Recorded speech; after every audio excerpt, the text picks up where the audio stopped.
Good morning, everyone, especially to our instructor for this subject, Ms. Diriel May Batten. Good morning, ma'am. Today, I'm going to report my topics. So, my first topic is all about the ways of gathering evidences. So, first is observation. So, what is observation, by the way? So, observation is a key of forms evidence gathering in the actual workplace. However, there are situations in which it might not be possible or it may be incorporate for use observation. So for examples, work activities occur irregularly, take place over an extended period of time or are difficult to observe. So nag-include siya mga work activities such as mga dealing with urgent emergency situations, planning or process managing a team task. So example ana, so in these situations, alternative forms of evidence will required such as structured activities, third-party feedback, observations should aim to collect evidence of all components of competencies including the K competencies, dimensions of competencies, and safety and quality competencies. So when conduct observations, the assessor should first use observations as an opportunity to observe practical skills as well as attitudes underpinning knowledge, key competencies, and dimensions of competencies. Competency. Also, a range of work activities include a range of work activities. So now let's move on for the demonstrations. Demonstrations is for logistical reasons such as safety, expense, or time. It is not always possible for assessor to observe process during real work time. So therefore, it may be necessary for the candidate to demonstrate the process at another time or location. So for example, it may not be possible for the candidate to demonstrate the machine shutdowns procedures during the normal work hours. So the assessor may ask that candidate to demonstrate these skills out of working hours or to another site, such as an accredited competencies assessment center or the ACAC using decimal machinery. To demonstrations can be used a wide range of situations, such as showing how to use specific functions of a computer package. Now, next is showing safety lifting procedures for different types of loads. And next, showing how to use an equipment in a range of situations. Lastly, giving a verbal presentations to a group. So, in implementing demonstrations, implementing the demonstrations, the assessor should check the demonstrations at the sites which reflect the conditions in the currently used in the industry, including the elements of performance criteria, range statements, and evidence guide. Also, equipment used is safe and reflects the type of equipment currently used in the industry. So we have here the next we have here the third party reporting. So this is one of the ways of the evidences. Third party reportings, there are some situations in which workplace evidence is required but it is not possible for the assessor to directly observe the candidate at work. So for example, the work activities may be at a remote location. So nag-involve siya mga issues or privacies or confidentiality. Only occur rarely or may be conducted at locations where safety is compromised if another person is present. So situations in which an assessor may not be able to observe the candidates include, first, while it may be possible to see a security guard carry out the mechanical operations required to use a gun. So it is unlikely the assessor will be observed the officer using the weapon appropriately in real life situations. So in some situations, assessment have to be carried out in distance made because it is not possible for the assessor to visit the workplace or to observe the candidates. So, in each of these situations, the evidence will need to collect by an observers or a third party who may be the security officer or the work supervisor. So, the assessor should select the best persons to observe the candidates and prepare materials which help the observer to provide relevant feedback on the candidate's performance that is directly related to the relevant units for competency. So, it is important to remember that the assessment decisions is made by the assessor, not the third party observed. So now, let's move on for the questioning. Questioning is an evidence of gathering techniques that is widely used in competency-based assessment. So questions may be asked orally in a written format.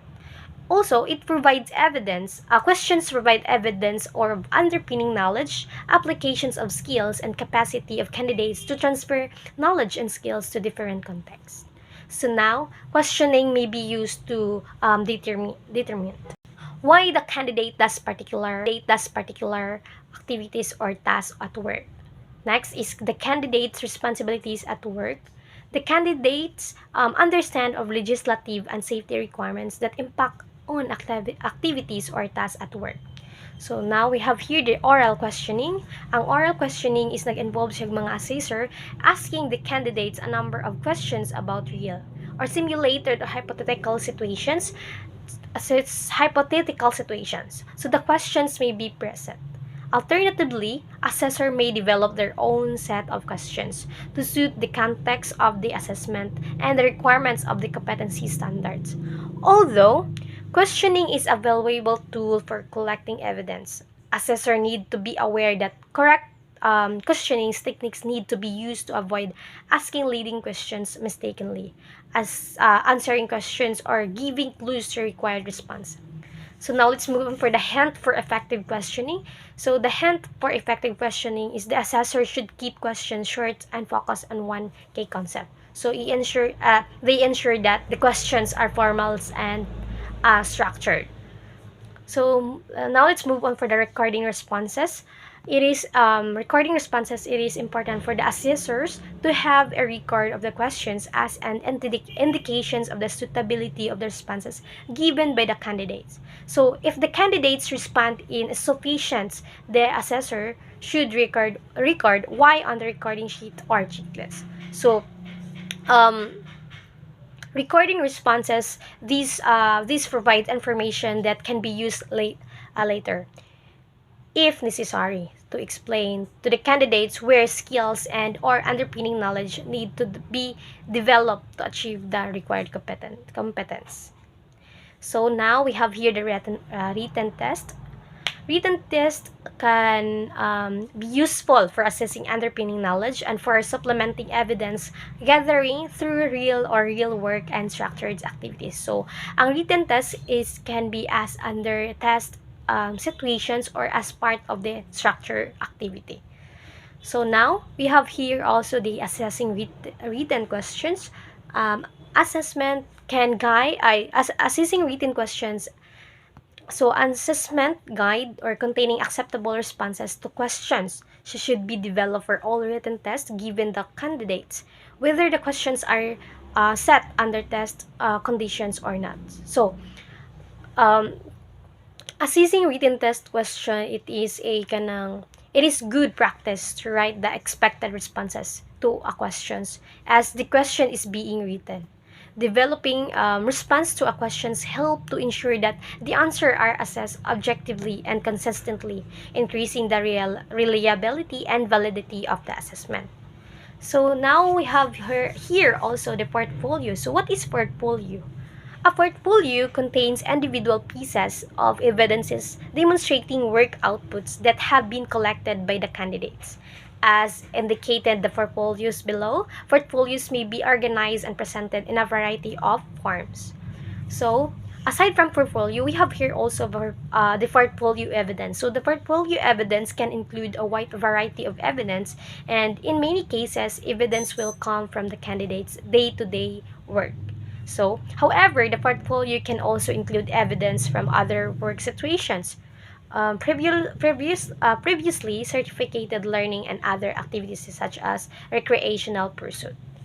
So, and we have here also the portfolio materials. So, portfolio materials, so those are that are the examples of portfolio materials. So now let's move on for the evaluating portfolios. The provisions evaluating portfolios is the provisions of workplace documents, work samples, and other records in a portfolio. Does not mean that the candidate is competent.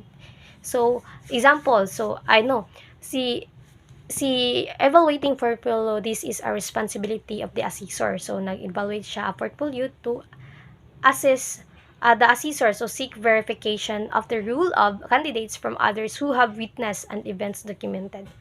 Now, let's move on for my second topic, which is the dimensions of competencies. Incorporate and assess dimensions of competencies. Is effective workplace performance requires not only isolated technical skills, but the knowledge and attitudes to apply those skills in routine and non-routine situations.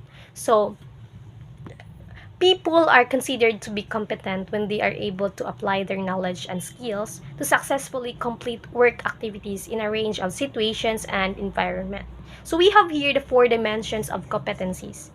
We have here the um, task skills, task management skills, um, contingency management skills, and lastly we have here the job rule environment skills. So first, let's talk about the task skills. So task skills involves undertaking a specific workplace task. So assessors need to collect evidence that candidate can do the individual action as well as the whole task. So in that statement, data are entered into the computer using appropriate applications in accordance with many procedures. So next, we have here the task management skills. The task management skills is involves managing a number of different tasks to complete a whole work activity. So in that statement, assessor gathered evidence that the candidates can provide evidence that they can work efficiently to meet deadlines or handle a sequence of interrelated tasks and progress smoothly between tasks.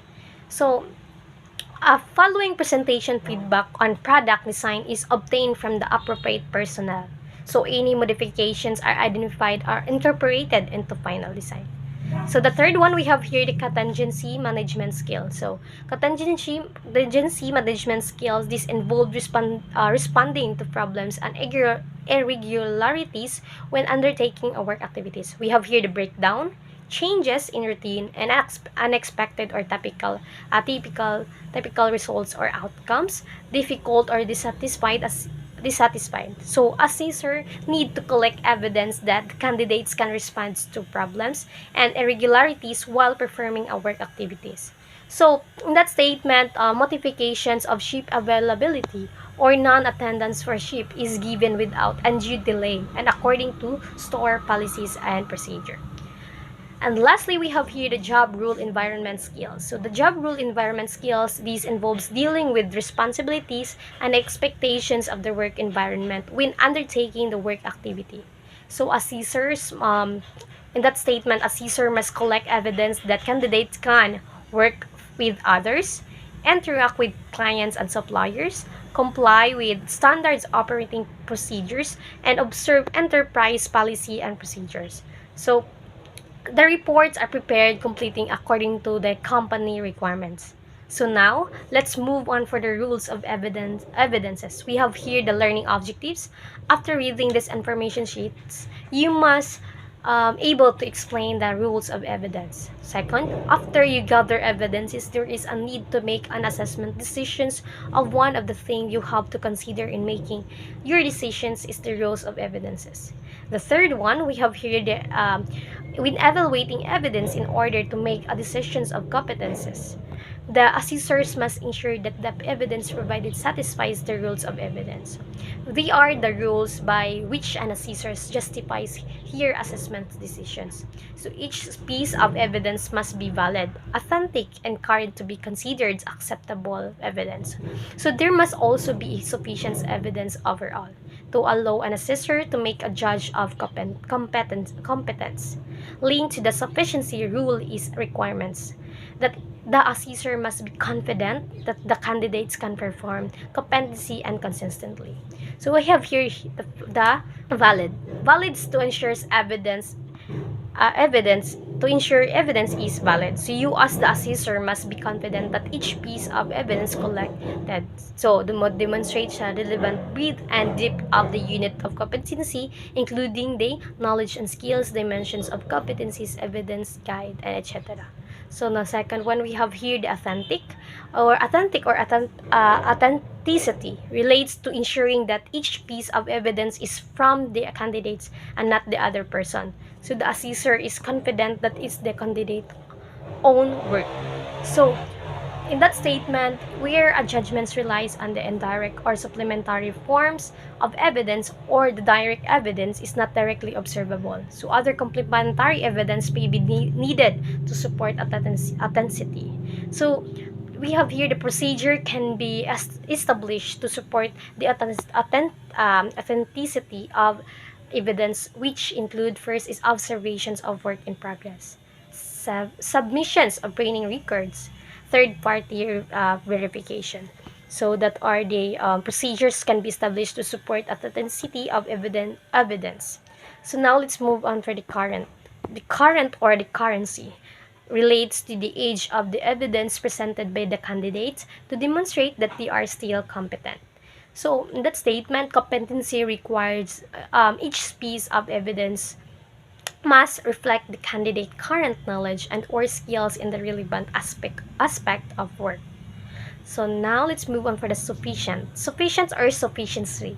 Sufficiency relate to the quality and quantity of evidence assessed. So in that statement, sufficient is requires collections of enough appropriate evidence to ensure that all aspect of competencies has been satisfied. So now we have here also the consistent. The consistent or the consistency is legal principle that mandates uniformity in applications of evidence rules. So it aims to ensure fairness, reliability, and consistency in establishing facts in a case. So in that statement, the rules of evidence limits the types of methods of presenting evidence to prevent the introductions of irrelevant or unreliable or prejudicial information. So we have here also the recent or recently relates to the age of evidence in relationship to current versions of the relevant unit of competencies. So now let's move on for forms of designs for assessment result. This is for my third topic. So why are records are important? Records are essentials in forms designs for assessment results because they ensures consistency and fairness in assessment process. So records can provide a reliable way to store, organize, and retrieve information, allowing for accurate tracking of individuals' performance over time. So, forms of assessment results. We have here the rating sheets. Rating sheets refers to documents contain specific questions, activities developed from selected assessment methods and conditions under which assessment evidence is recorded. So, next is competencies assessment result summary. Nag-refer siya the consolidated assessment decisions made by the competency assessor. So, in that assessment, competency assessment result summary, it is indicates the overall performance of the candidates during the assessment process. So the third one we have here the registry of workers assessed and or RWAC. So registry of workers assessed refers to a record that contains the documentations of the results of assessment and as a basis for national certification. So if you are registered, you have it is the contains siya documentation as your result that it is basis for your national certifications. So we have here also the attendance sheets. Attendance sheets refers to the record contains that list of candidates who are present during the conduct of competency assessment. So in that statement or in that attendance sheets, candidates must have their attendance enabled to have their records that present during the conduct of the competencies. So that's all for my report. Thank you everyone for listening and God bless.